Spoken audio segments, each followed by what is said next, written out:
Hey, welcome in. So today we're going to talk about how to move from your 9 to 5 job to freelance writing. I get this question a lot from people who are trying to make enough money to quit their full-time job and then actually have a freelance writing business and write about the things they want to instead of doing repetitive projects over and over again for basically the same employer and get bored with it. So we're going to walk through a little bit of how to kind of make that move, what you kind of need in place, some things that you need to think about for your career, and then when it might be time to actually leave your 9 to 5 and kind of make that leap. So first thing I want to do is give you guys a quick pup date because they're so cute today. So quick pup date. Barry's looking up at the treats. We have a thing of treats right here. Let's see if I can give it to him. Oh, there he goes. They're both interested. Here we go. There you go. Treato for you. Oh, now we're real interested. Hey, Minnie. Treato for you. Good girl. All right. So now we have our quick update, and we're going to get back to action. Maybe we'll go back to them in a little bit, because maybe we'll give them some Treatos. Good girl. Good job, buddy. Sorry, I touched your nose. I know you don't like that. Okay.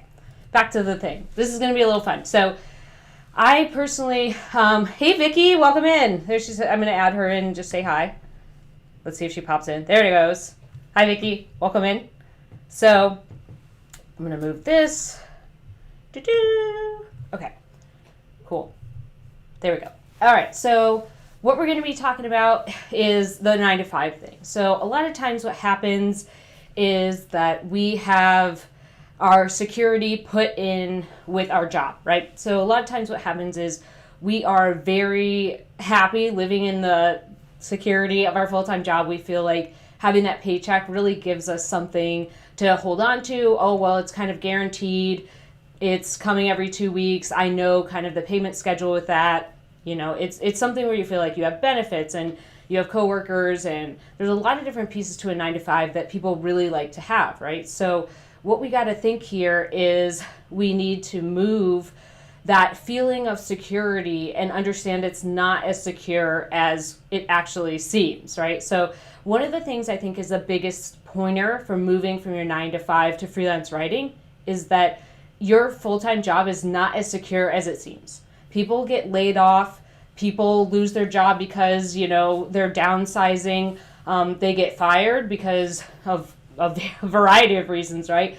So a lot of times people think having a 9 to 5 is very secure, but there's a statistic I read a long time ago that said the average American has 5 different careers during their lifetime. So that doesn't mean that you start as like a lowly coffee getter and you become an editor and then a senior editor and then editor-in-chief. That's not really what it means.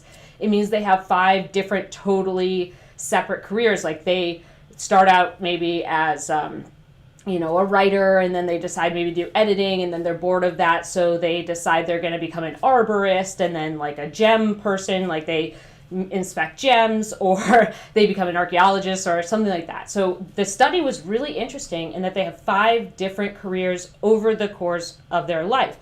So to me, that kind of signals like it's not only that your job isn't secure, right? When you lose your job, sometimes you think like, oh, I need to start over. I need to get something else. But it also means that you have different ideas for what you want to do than just work for one employer for the rest of your life. I think a lot of people might get stuck. I think this is something that gets freelance writers or future freelance writers stuck sometimes, is they think that that is a forever place, that it's that old school mentality where you have that job until you retire. Like, cool, I've got this job now, kind of what my parents did, right? My dad worked for the same company essentially his whole career. Like he started college, he got drafted for Vietnam, went to do that. Obviously, not went to do that, but anyway, so he did that, came back, finished college, and then he got a job as an engineer, and he did that until he retired. Same company, and it was like, we're working, we're doing a good job at our company, we're finishing our deadlines, whatever, but a lot of it is like, we're staying here until we retire.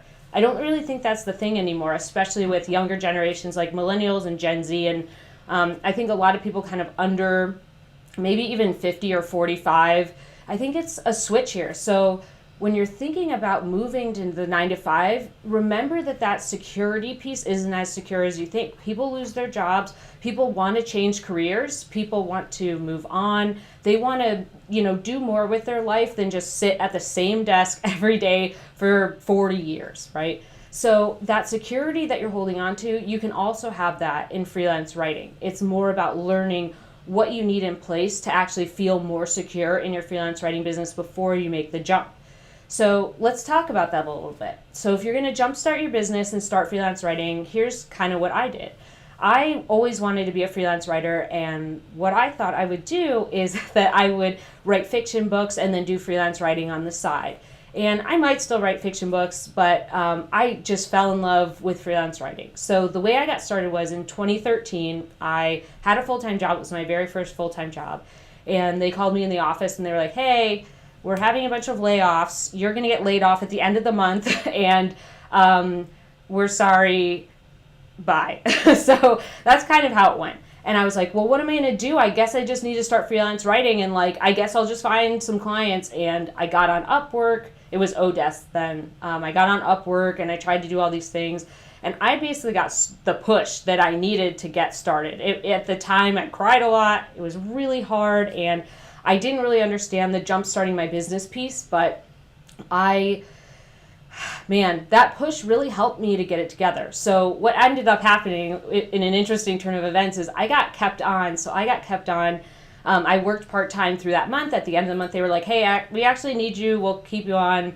And so I got kept on full-time. So I didn't actually get laid off. But for the next year and a half, I worked on growing my business, understanding the client stuff. I worked on having, a stable income coming in. And that was off of Upwork, which I don't recommend. I basically have done everything wrong in my freelance writing career. So we're going to go over the things you should do right to actually make that jump. So I did have income coming in, and in June 2014, so the layoff situation was in March 2013, June 2014, I quit my full-time job and I went full-time freelance. I've been full-time freelance since then. And so let's go over the jump starting things. So what do you kind of need in place? I think one of the major things here is you need a basic understanding of how to market to your clients. All the other pieces, like the writing pieces and the running your business and the getting paid and all this stuff, it doesn't matter if you don't have clients who are willing to give you money to do the actual work. So the marketing piece is a lot of those LOIs, those letters of introduction that we learned how to write. We talked about those before in a previous video, so you can hop back and watch that. But when you learn how to identify your high-paying clients, when you learn to figure out how to write those LOIs with I have templates below if you guys are interested to pick those up to their LOIs and marketing templates that I use in my business right now to get clients. And they kind of speed up the process. But what we need to understand is the marketing piece is how we get people in the door to pay us so that we can leave our full-time job. Those high-paying clients, right, we're identifying them by they make 5 to 50 million in revenue. This is a number, I just kind of want to clarify this real quick. This is a number that I have picked up recently. I used to say 1 million to 25 million, but with all the pandemic stuff, I've noticed that a lot of people it's just really chaotic for businesses under 5 million. And I think that stability of 5 to 50 million really helps you get a footing and have them have a footing. So it's not this giant clusterfuck of things. So 5 to 50 million, they have potential. Those high paying clients have potential they have the revenue to pay you. They're making content. They're moving forward with a bunch of different content types. They're doing something innovative in their industry. If you want something more in depth, I have something back in the high paying clients video, a few videos back. But we need to learn that marketing piece so we have people going in the door. Number 2 is we need to learn what types of writing our ideal clients are looking for. So let's think about niche. So this is something that I feel a lot of people struggle with. I am a big fan of having a niche because I think it gives you direction. Sometimes I worry that freelance writers get stuck on trying to market to everybody, and with that lack of direction, they really kind of spin their wheels.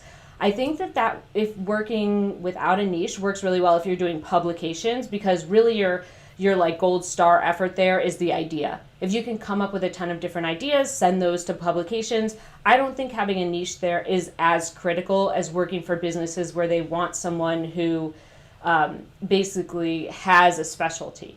So think about your intersection of what you've done, what you're excited to write about, and what industries have money. So there's industries that always have money. Those are, finance, healthcare, anything tech. There's a bunch of boring stuff too that's like super technical, like, well, it's boring to me, I guess, but there's a lot of different niches that always have money. They're always kind of like big places where you can always make money. But for me, I work in food, travel, real estate, insurance, and health. So I don't really do healthcare. I interweave my health in amongst my other stuff. So for me, that meant finding businesses who are making that content, also had the revenue, and then also needed a writer to basically create all this content, but they were all moving in the right direction. They had all the signals and all the potential for me to kind of work with them. So that was number two. The next thing you kind of need in place is just a general understanding of how a freelance business is run. So we don't need to create an LLC. So I know that a lot of people get really tripped up about this. I had a coaching client the other day who got very tripped up about this, and I just kind of want to relieve a little bit of the tension like I did for her, where we don't need to have an LLC to be taken seriously. I worked under, I didn't have an LLC until last year. So I regret that. I wish I had formed it sooner. But if you want to get started and you hate that 9 to 5, you want to leave, you don't have to set up a business. You don't have to get an EIN. You can just fill out your W-9s with your social security number and move on. And then as you kind of get set up, then you can set up your LLC. As I always recommend using your name for your LLC, because then you can change to whatever you want, but the back end is always your name. So when you have that back end as your name, that's basically all it's being used for. A lot of people, not a lot, but I think there's this misconception sometimes that your LLC needs to be the way that you talk about your brand. And as a writer, your brand is you. Your byline is your name. There's a lot of pieces that signal to your name. So saying that your LLC is like Creative Pens LLC and we do copy for you, that feels a little dated and old to me and not really true, right? It's not a we, it's a you. You are doing the writing. It's your byline. You're the one working with the client. Even if you had a VA or someone working with you, it's really not a we. You don't need to pretend like you're a company. You're just a person. And a lot of people really like hiring person to person. So don't get stressed out about the LLC. We can work on it later. Once you're kind of in the groove, you can set it up. For example, like my accountant told me I didn't need an LLC until I made 40 to 50K. So you don't need it to jump off your 9 to 5. So don't worry so much about that. Don't stress. The next thing is, how do we get paid? I get asked this a lot. How do freelance writers get paid? How do they end up getting money in their accounts? What do we actually do? So this is like a basic thing, but it's like PayPal, Stripe, check, wire transfer. So, or if you have an international client, I like TransferWise, but I like Stripe. I use Stripe. I get checks, obviously, from publications. And then I also have direct deposit. Like I have direct deposit from a few clients. I don't think I've ever gotten a wire. Oh, I have gotten a wire transfer. Yeah. And then if I had an international client, I did from Canada, but they paid me by check. So TransferWise is always good for international stuff. But Stripe, I'm a big fan of Stripe for payments because they have a bonus PayPal doesn't. So Stripe gives you a very little fee if they pay by bank account.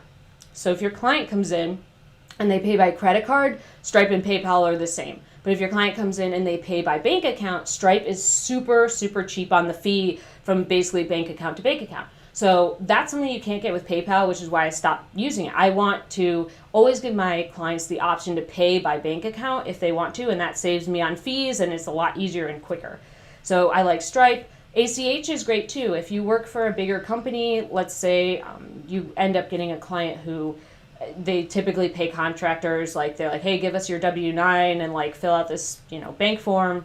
Cool. Like ACH is always great because there's no fees. You just get it in your bank account. It's a lot quicker Check is what a lot of publications do. Now they're kind of switching to ACH because they're not in the office as much, which is like, yay, it's a lot faster. So that's really cool. But those are kind of the ways we get paid. Don't get stopped up on how to get paid as a freelance writer. What we really need to do is that first piece. Who are we marketing to? How do we get clients? Then we have a discussion with our clients of like, okay, cool. How do I get my upfront payment from you? That'll be our next thing. So how do I get my upfront payment from you? And if you like, below I have a bundle of things that also have a contract in it that talks about payment terms. But basically what we're going to have in our contract is that they can pay by Stripe, ACH, company check, or wire transfer. That'll be in your contract. So if you send that to them, that'll work. You can also have a conversation with them of what the upfront payment means. Sometimes they're like, yeah, send your contract, we'll pay you that way. Sometimes they have their own company process, and then you have to go through that way. So it depends on it, but it's always a conversation. Don't stress out. It's going to be okay. Remember, I think, people forget that there are people on the other end. You're just talking to another person. They don't have power over you. They're not some sort of magical being that can wave their wand and like give you your freelance writing business. That's not really how it works. It's just another human that you're having a conversation with who happens to work at a company and you happen to be a freelance writer. That's it. You guys are partners in this. So if you ask a question about payment, if you ask about how their contracts work, if you ask about any other things, indemnification, yada, yada, they should be a partner with you and be able to talk it through with you. So don't stress. So our next little piece here, what we need in place is our upfront payment policy. So I always take 50% upfront because it's really good to know that they can actually pay you, because sometimes when you don't get upfront payments, people skip out on payments. Like you do all this work and send an invoice and then they never pay you, which really sucks. So 50% upfront, make sure you at least get paid for some of the work if they skip out. But it also means that they can actually pay you because they're giving you a payment up front. So I always have that in my contract, and I explain that on my client meeting. Hey, just want to let you know the way I work is I do 50% up front, 50% on delivery, and if I'm going to do a retainer with them, I do 50% of the first month up front and 50% of that first month at the end, and then every following month of our retainer, I send an invoice on the first, and it's due net 14. So those types of payment ways that we go about it are really important because it makes sure that we get paid. A lot of times freelance writers come to me and I'm on the den, I'm one of the moderators on the Freelance Writers Den, and they're like, oh my gosh, my client isn't paying my invoice, they're not returning my calls, what do I do? And that 50% upfront payment, you could say, well, at least I got 50% upfront, so at least there's that. And there's a lot of times where you ask for 50% upfront and it turns out that they just never pay it. They just never get back to you. And then that saves you a lot of hassle down the road. So that's another thing. I'm just going to reiterate one more thing before we move to the next point. So what do we need to jumpstart our biz? Just understand that you're working human to human. I know that this was a hard thing for me because I didn't really realize that I always felt like someone else was giving me work. I always felt like I had to work for it and then they would give work to me. That's not really how it works. We should be in partnership to solve each other's goals, right? We're helping them create content. That content is giving them business. It's giving them sales. It's giving them a lot of things that they want. So we are in partnership. And anytime you get in a situation where you feel like they have power or they are doing weird stuff, maybe that's a red flag that you guys aren't a fit or they're a shitty client, or maybe that, it's just not going to work out. But remember that it's human to human. Always be kind to someone. Even if you guys are having a conflict, be nice, be kind. It's a human. If you get on the other side with someone and they're just not working with you, then I would just cut bait and leave, because it's just not working. Like, why are we going to sit here and do this work together when it's not working? It's just stressful for everybody. So that's another thing. All right, so we're going to move on to the next point because I'm kind of running a little bit long. I'm not leaving as much time for questions, but this is really important. So when you're moving from full-time to freelance, what it means for your career, right? What does that mean? Well, your career is going to be that you're moving into being a writer. Maybe you're not a copywriter at X company. Maybe it means that you're not head of so-and-so at this place. But being a freelance writer, I think, is a really special thing. So the difference here is that we now are small business owners. We're making the move from being X person with X title on, some of these things, right? We're moving from that to a place where we own a small business, we pay different types of taxes, we have to hopefully, like I use profit first and then we have a profit, so hopefully our business is profitable. But it means that your career is switching from person at this company to small business owner. This is a very big mindset shift that was really hard for me to make, but I'm hoping that this advice will help you make the shift a little bit easier. So as a small business owner, one of the things that changed my mind a lot was instead of saying, oh, I'm a freelance writer, I said, I own a freelance writing business. And I took this from Jennifer Goforth Gregory. If you start saying, I own a freelance writing business, that means a lot. Like that changes the way you stand. It changes the way how you speak to people. It changes your mindset of how you think about your business. Rather than saying, oh, I'm just a freelance writer. Oh yeah, I'm just a writer. It gets you in that trap of like clients that are like, no, like we don't need help. We just need someone to write it. Which is like a big red flag. Like we just need someone to write it. Well, that's not really what it means. And that's not really what we're doing. We're offering a lot of things. It's not just writing it. Like if someone needed to just write it, they would have done it themselves, right? There's a skill, there's a lot of experience. There's a lot of pieces here that make a difference. So, small business owner, I own a freelance writing business. Remember those. Okay, one last thing before we jump to questions. I see Vicky's going hot in the chat and I'm going to get to those. So, when is it time to leave your 9-to-5? So I'll tell you a little bit about how I left mine.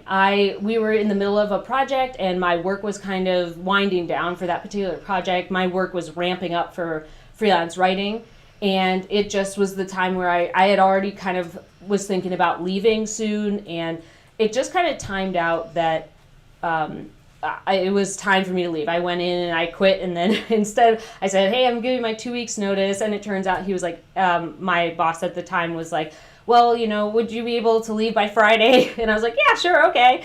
But since, let's back up a little bit. I forgot something. So that was in June 2014 where I quit. But in February 2014 was when I went to my boss and was like, hey, I'm not really working that much. Can I work part-time?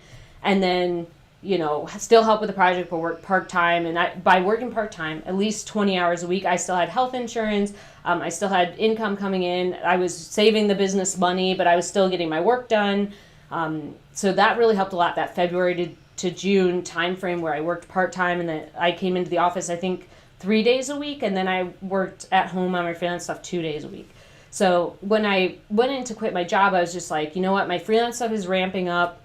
I gotta leave. So I left. But for me, a lot of it was like, I already knew that I was building this business. I just needed it to get to a certain point before I could quit. So what does that mean? It meant that I was making, I think at the time I was making $3,000 a month. So I was making $3,000 a month on my Upwork stuff. And I had enough saved up. I had about $20,000 saved. And then I also had the $3,000 a month coming in from Upwork. And for me, when is it time to leave your 9-to-5? I like 6 months of savings saved up to leave.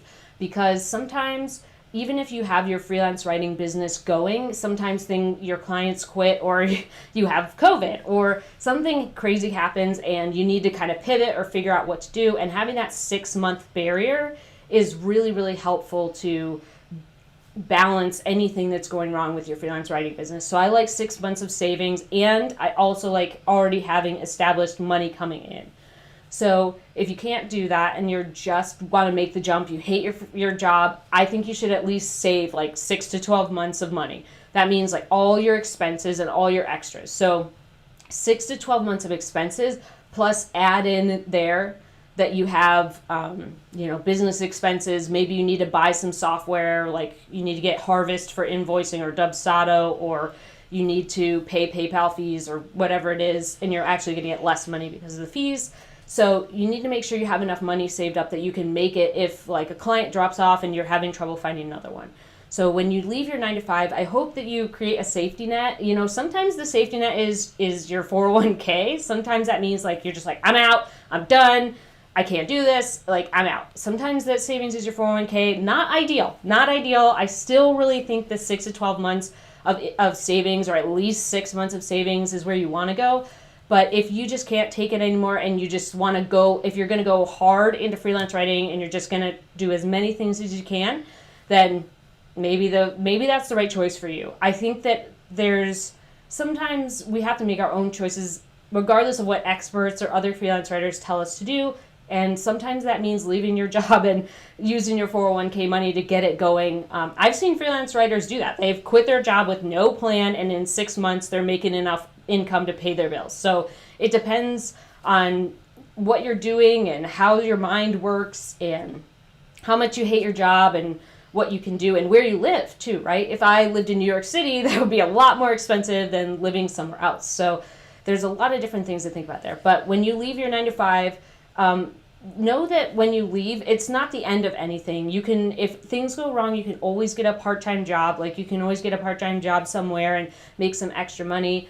You can always try to just like go full force into your freelance writing business. You can always do a lot. Like, I don't think there's anything wrong if you just feel like the freelance thing isn't working and you need to go back to a full-time job to save up money again. Like sometimes that's what happens. Sometimes that's a decision that you have to make. It doesn't mean you failed. It just means that you needed more time, or you needed to learn maybe a few more tricks of the trade to kind of get those clients coming in and get it together in terms of the process or the writing or making sure you get paid. So that's a lot of different things where we can make these decisions to leave our 9 to 5. So I'm going to wrap it up a little bit now because I know I went a little over time. This is a topic I get really excited about because I'm someone who left my 9 to 5 for freelance writing, and it really changed my life. It changed the scope of just how my career has gone. So I'm going to take a little bit of a break. I'm going to give you guys a pup date and then find some questions. So we're going to do a quick pup date, and maybe we'll give them some Treatos. I bet when they're going to get real excited. Let's see if we can give them some Treatos. Usually the bag gets them. All right, Treato for Bear. There you go, buddy. Treato for Minnie. Good girl. All right, let's get to questions. So let's look back through the chat. I'm gonna move my note here. So Vicky says, let's have this pull up. So she says, fear of the hiring party is evident that the day job was never more secure than freelancing. Yes. So this is so true. A lot of people think that day job is way more secure, right? But they can always hire and fire you whenever they want. You don't control the company. You don't control how your boss perceives you. You don't control how much funding they get or how much money they get from a project. There's a lot of things in there that really don't give you security in a 9 to 5 job that people really think they will. So, and that fearful attitude, I see she has another comment in here where she's talking about, that fear too of being in that like day job where you might lose your job. Like having the freelance writing thing, let's say you just wanted to go part-time, right? You just want to do part-time freelancing. You can do that to make extra income to provide a little more security, right? You don't necessarily have to leave your 9 to 5, even though that's the topic we're going over today. You don't have to leave, but you can always get a little bit more money by doing freelancing on the side. So I see that Tommy says, also in a traditional full-time job, the insecurities are often hidden from you and you don't know about them until it's too late. So this is true. I think for a lot of times you don't really know what's really going on behind the scenes at the business. You don't know how much money's coming in. You don't know if the business is in the red or in the black. You don't know how they're actually performing. You don't know if they're thinking of layoffs until they announce them. There's a lot of things here that make your job insecure. So let's see, we have another question from Tommy here. So it's pulling it up.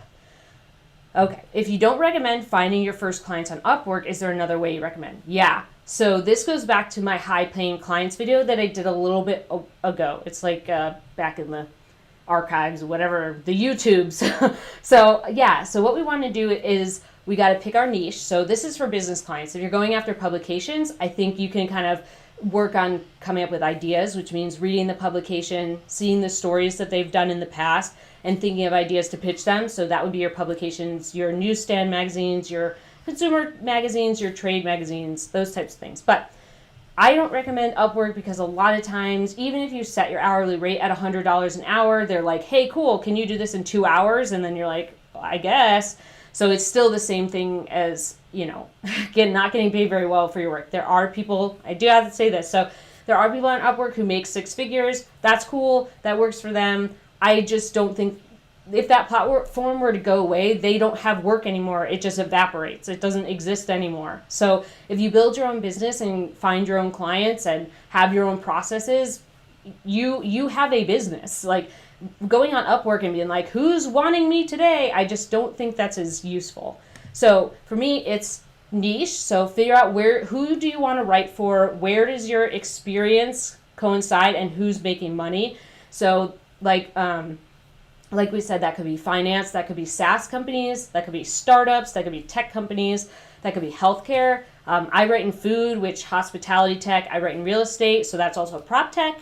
There's insurance, insurtech is in there too. Basically anything that you can add tech to, which is almost everything now, like travel tech or food tech or agriculture tech, ag tech, fintech, like which is financial technology. Like anything that you add tech to, a lot of times they have money. So find your clients. Make sure they have that 5 to 50 million in revenue. You can check that on Crunchbase. You can check that on Glassdoor. You can sometimes check it on LinkedIn. And then we want to start sending those LOIs, templates below, but they're also on my website. But those templates for those LOIs, you're going to start marketing to these clients, and they have to have that potential. They need to be creating that content. They need to basically be going in a direction that means that they're going to need you. And then once we start kind of like working with our upfront payment and getting paid by them, then we can start expanding our pool of clients. So I always like building your own business. Oh, Darren. Hi, Darren. I talk to Darren a lot via email. Okay, Darren, sorry. This question might be worthy of its own session, but how do you regulate the workflow so that you don't fall into the feast or famine trap when you leave your day job? This is a great question. Darren always asks great questions. So here we go. This is its own video, and I'm going to save this, Darren, to make its own video. So feast or famine a lot of times has to do with your marketing. Writers sometimes seem to miss that. The marketing piece is keeping the funnel, keeping the pipeline full of people. So when you're sending that marketing, you are sending it even when you're busy. And when you're busy, maybe that looks like 1 LOI a week. Or maybe it looks like 5 LOIs a month or 10 LOIs a month.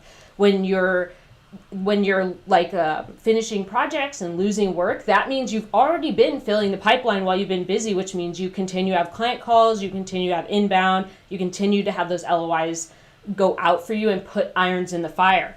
So what we're doing here when you leave your day job is that that's why that marketing piece is your most important thing when you're leaving your day job.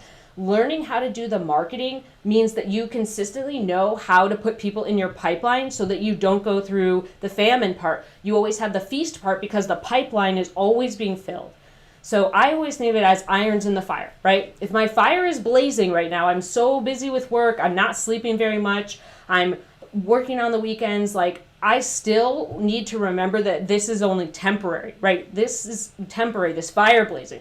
So if I'm putting those irons in the fire, even if the fire blaze goes down a little bit, those other irons are getting heated up.